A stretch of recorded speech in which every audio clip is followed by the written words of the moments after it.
चक्की पीसती थी रात को। तो जनाबाई का नियम था कि जब वो चक्की पीसती थी ना, तो पीसते पीसते गाती थी, और वो स्वर इतना अच्छा लगता था ठाकुर जी को, इतना प्रिय लगता था कि ठाकुर जी आधी रात में मंदिर से भाग करके आते थे जनाबाई के पास। और ठाकुर जी बैठ करके सुनते थे, जनाबाई चक्की पीसती थी, जनाबाई गाती थी, और ठाकुर जी सुनते थे बैठ करके। रोज आते थे ठाकुर जी, और रोज जनाबाई गाती थी, और वहीं बैठ करके श्री ठाकुर जी सुनते थे।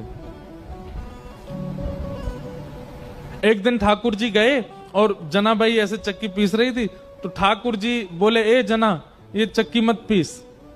तो जनाबाई बोली, क्यों?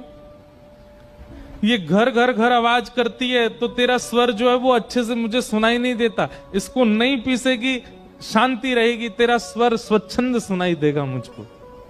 आप विचार करो ठाकुर जी को कितना प्रिय लगता है।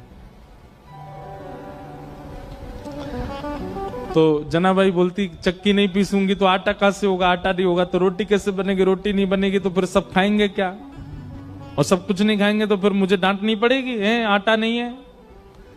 तुम तो बस सुनने आ जाते हो रोज रोज यहां पर, मुझे तो सुबह रोटी बनानी, नामदेव जी पूरा परिवार भोजन करेगा। नामदेव जी की यहां सेवा करती थी ना जनाबाई।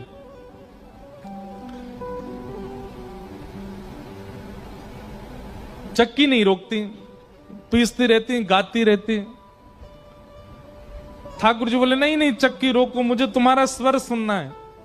तो जनाबाई बोलती, थोड़ा सा रह गया है, एक काम करो, अब मैं पीसूंगी तो धीरे धीरे चलेगा, तुम भी हाथ लगाओ थोड़ा सा। तो ठाकुर जी हाथ लगाते जनाबाई के साथ, और साथ में बैठ करके दोनों पीसते, और पीसते पीसते जनाबाई गाती, ठाकुर जी को सुनाती।